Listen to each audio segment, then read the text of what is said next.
இலங்கையில் மீண்டும் எரிபொருட்களுக்கான விலைகள் அதிகரிப்பதற்கான வாய்ப்புகள் இருப்பதையும் எரிபொருளுக்கான தட்டுப்பாடு ஏற்படுவதற்கான வாய்ப்புகள் இருப்பதையும் இன்று இலங்கை பெட்ரோலிய கூட்டுத்தாபனத்தினுடைய தலைவர் டிஜே ராஜகருணா அவர்கள் ஒப்புக்கொண்டிருக்கிறார். இன்றைக்கி ஒரு ஊடக சந்திப்பில் கலந்து கொண்டு உரையாற்றியிருந்தவர். ஏனென்று சொன்னால், இன்றைக்கி மார்ச் மாதம் 10ஆம் தேதியிலிருந்து இலங்கையில் எரிபொருட்களுக்கான விலைகள் அதிகரிக்கப்பட்டிருக்கிறது.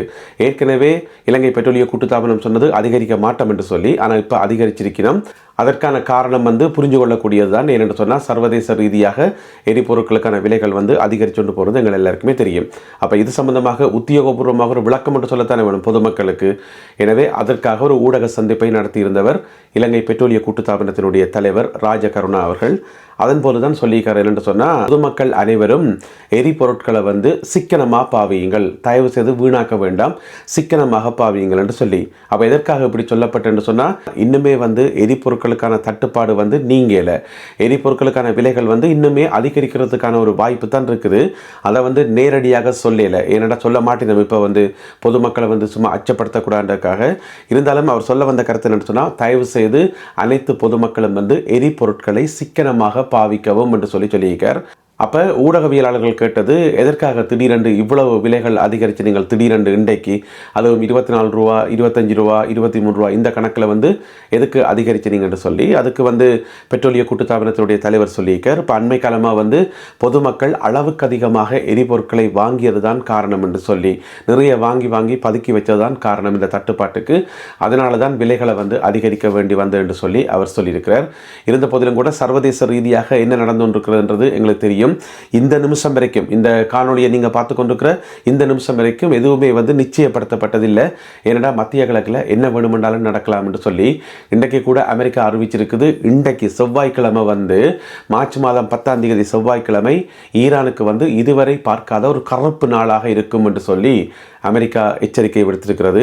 அது என்ன கருப்பு நாள்ன்றதை நாங்கள் பொறுத்திருந்து தான் பார்க்கணும். எனவே எரிபொருட்களுக்கான விலைகள் இன்னமுமே ஒரு நிதானத்துக்கு விரையல என்றதான் எங்களுக்கு தெரிஞ்ச ஒரு உண்மையாகும். எனவே இலங்கை பெட்ரோலிய கூட்டுத்தாபனத்தினுடைய தலைவர் சொல்லியிருக்கிறார், அனைத்து பொதுமக்களையும் எரிபொருட்களை சிக்கனமாக பாவியுங்கள் என்று சொல்லி.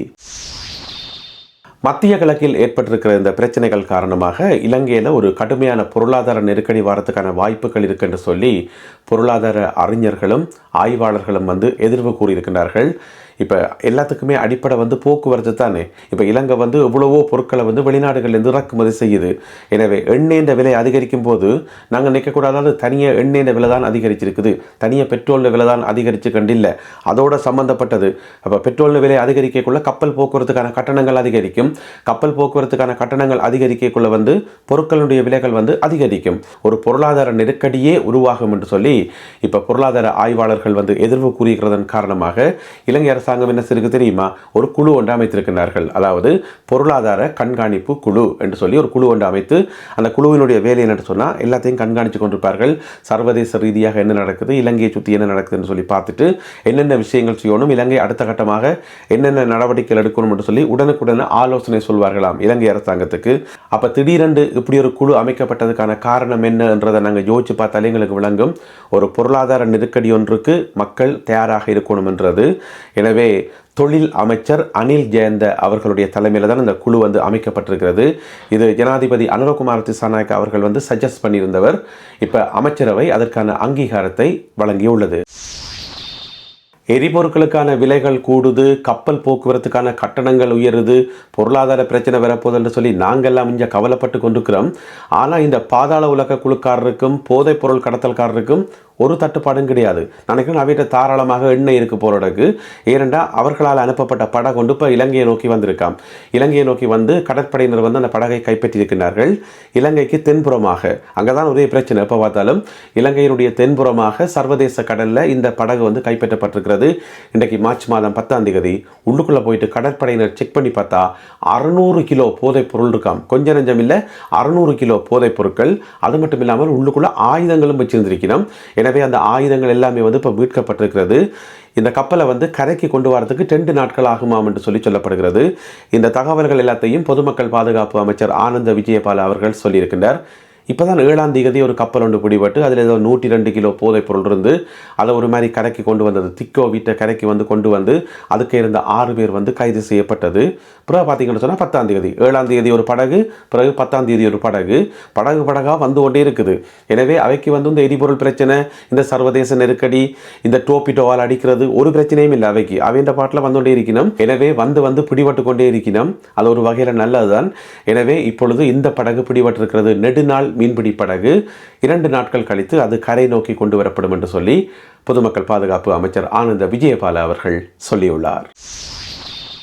இலங்கையினுடைய தெற்கு கடலில் வச்சு ஈரானிய கப்பல் தாக்கப்பட்டது. அந்த சர்ச்சைகளும் அது சம்பந்தமான கேள்விகளும் இன்னுமே ஓயலை. அதில் மிக முக்கியமான கேள்வி, நான் கூட ஏற்கனவே காணொலியில் அந்த கேள்வியை கேட்டிருக்கிறேன். என்ன கேள்வி என்று சொன்னால், அது சரி, ஈரானிய கப்பல் தாக்கப்பட்ட பிறகு அந்த கப்பல்லாம் அவ்வளவு மோசமாக தாக்கப்பட்டது, தூக்கி வானத்தில் எறியப்பட்டது, அதில் இருந்த எல்லாமே உடைஞ்சு கீழே விழுது. அப்படி இருக்கும்போது அந்த கப்பல் தாக்கப்பட்டுட்டு என்று சொல்லி இலங்கை கடற்படைக்கு தகவல் கொடுத்தது யார்? யாரோ ஃபோன் பண்ணி விடிய 5 மணிக்கு சொல்லிக்கிறோம், இந்த மாதிரி சர்வதேச கடலில் ஒரு கப்பல் தாக்கி அளிக்கப்பட்டிருக்கிறது, அந்த கப்பலில் இருந்த ஆட்கள் கடலுக்கு குதித்து தத்தளித்து கொண்டிருக்கணும், போய் காப்பாற்றுங்கன்னு சொல்லி யாரோ ஃபோன் பண்ணி சொல்லிக்கணும். சொன்னது யார்? இதுதான் கேள்வி. இதே கேள்வியை இன்றைக்கும் கேட்கப்பட்டது. அமைச்சரும் ஊடகத்துறை பேச்சாளருமாகிய நலிந்த ஜெயதிச அவர்களிடம் இந்த கேள்வியை ஊடகவியலாளர்கள் இன்றைக்கும் கேட்டது. அதுக்கு சொன்னவர், இது சம்பந்தமான துல்லியமான தகவல்களை என்னால் தர முடியாது, துல்லியமான தகவல்களை தர முடியாது என்று சொல்லி மறுத்திருக்கிறார் அமைச்சர். அமைச்சருக்குமே தெரியுமோ தெரியாது, இருந்தாலும் பதில் சொல்ல மறுத்திருக்கிறார். எனவே அந்த ஃபோன் பண்ணி சொன்னால் யார், சொன்ன தரப்பு எது என்றது இங்கே இருக்கக்கூடிய மிக மிக முக்கியமான கேள்வியாக இருக்குது. அந்த கேள்விக்கான பதில் எதிர்காலத்திலேயும் வருமோ தெரியாது. ஏனென்று சொன்னால் நிச்சயமாக அந்த கப்பலில் இருந்து யாரும் ஃபோன் பண்ணி இருக்கிறதுக்கான வாய்ப்புகள் இல்லை. ஏனென்று சொன்னால் கப்பலை வெடிச்சு சிதறிட்டுது. அதுக்கு பிறகு அதன் கோபுரங்கள், அந்த சேட்டலைட் தொடர்புகள் எல்லாமே கட்டாயம் சிதறடைஞ்சிருக்கும். அதுக்கு பிறகு யார் ஃபோன் பண்ணுறோம்? இந்த பதற்றத்துக்குள்ளே ஃபோன் பண்ணியெல்லாம் சொல்லுவீனமா? இல்லையேன.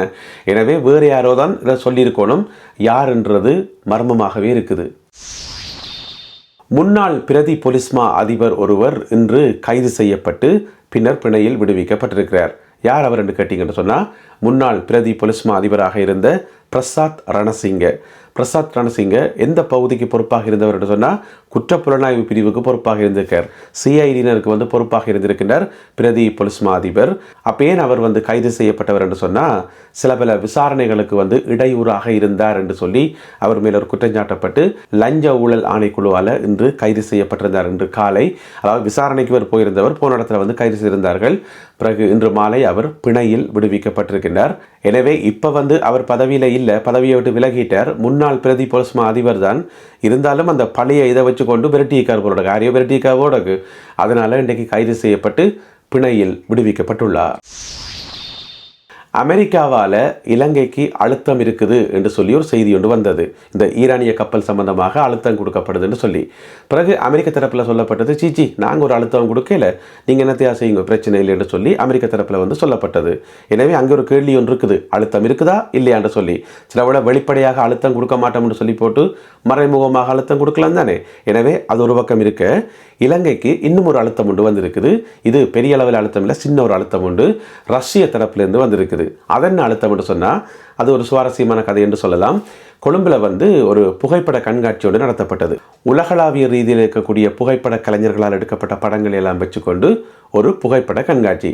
அது பிப்ரவரி மாதம் 27ஆம் தேதி தொடங்கி நடந்து தான் இருக்குது. அதை இந்த சனி ஞாயிறு கொழும்பில் இருக்கக்கூடிய ரஷ்ய தூதுவர் போய் பார்த்துருக்கிறார். ஏதோ கண்காட்சியாக போய் பார்ப்போம் என்று சொல்லி அங்கே போய் பார்த்தா அவருக்கு ஒரு அதிர்ச்சி காத்திருந்தது. என்னென்னு சொன்னால், ரஷ்யா நடத்திய தாக்குதலில் யுக்ரைன் எப்படி பாதிக்கப்பட்டிருக்குது, என்னென்ன பாதிப்புகள் என்று சொல்லி அதை எல்லாத்தையும் ஃபோட்டோஸ் எடுத்து அங்கே கொண்டு வச்சிருந்துருக்கிறோம். அதை பார்த்தோன்னா ரஷ்ய தூதுவருக்கு கோபம் வந்துட்டு, அப்போ இந்த நிகழ்ச்சி ஏற்பாட்டாளருக்கு சொல்லியிருக்காரு, இந்த படங்கள் எல்லாம் உடனடியாக நீங்கள் ரிமூவ் பண்ணணும், இதெல்லாம் வைக்கிறதுக்கு அனுமதி இல்லைன்னு சொல்லி ஒரு அழுத்தம் ஒன்று கொடுத்துருக்கார். இது ரஷ்யாவால் கொடுக்கப்பட்ட ஒரு சின்ன அழுத்தம். அதுக்கு பிறகு இதே கண்காட்சி இதே போட்டோக்கள் எல்லாத்தையும் கொண்டு போயிட்டு கண்டியில் வைக்க போயிடும். இப்போ அதை போய் என்ன சொன்னால், மார்ச் மாதம் 14ஆம் தேதியிலிருந்து 17ஆம் தேதி வரைக்கும் இதே கண்காட்சி அங்கே நடக்க போது, அங்கேயும் இந்த படங்கள் வைக்கக்கூடாதுன்னு சொல்லி ரஷ்ய தூதுவர் அழுத்தம் கொடுத்துருக்காராம். அப்போ அந்த நிகழ்ச்சி ஏற்பாட்டாளர்கள் சொல்லிக்கிறோம், இது என்ன கரைச்சலாக கிடக்குது, இதே கண்காட்சி உலகம் முழுக்கத்தான் நடக்குது. ஜப்பானில் நடந்தது, அமெரிக்காவில் நடந்தது, அங்கே இருந்த ஃபோட்டோக்களை தான் கொண்டு வந்து இங்கே வச்சுக்கிறோம், அங்கேயெல்லாம் கொடுக்கப்படாத அழுத்தமே இங்கே கொடுக்குறீங்கன்னு சொல்லி நான் நினைக்கிறேன். இந்த வாரம் இலங்கைக்கு அழுத்தம் கொடுக்கும் வாரம் போல் நடக்குது. அதனால தான் பெரிய பெரிய வல்லரசு நாடுகள் மாற்றி மாற்றி அழுத்தங்களை கொடுத்து கொண்டிருக்கணும். எனவே இலங்கை ஒரு சிறிய நாடாக இருக்கும்போது ஒன்றுமே செய்யலாது. சில பெரிய நாடுகளினுடைய அழுத்தங்களை சில நேரங்களில் தாங்கித்தான் ஆகணும். எனவே அப்படியான சம்பவங்கள் தான் இப்போ நடந்து கொண்டிருக்கிறது. நல்லது அன்பான உறவுகளை, இத்துடன் இன்றைய செய்திகளும் தகவல்களும் நிறைவு பெறுகின்றன. இந்த காணொலியில் பகிர்ந்து கொள்ளப்பட்ட செய்திகள் தொடர்பான உங்களுடைய கருத்துக்களை மறக்காமல் கீழே எழுதுங்கள். மீண்டும் சந்திப்போம் உறவுகளே. நன்றி, வணக்கம்.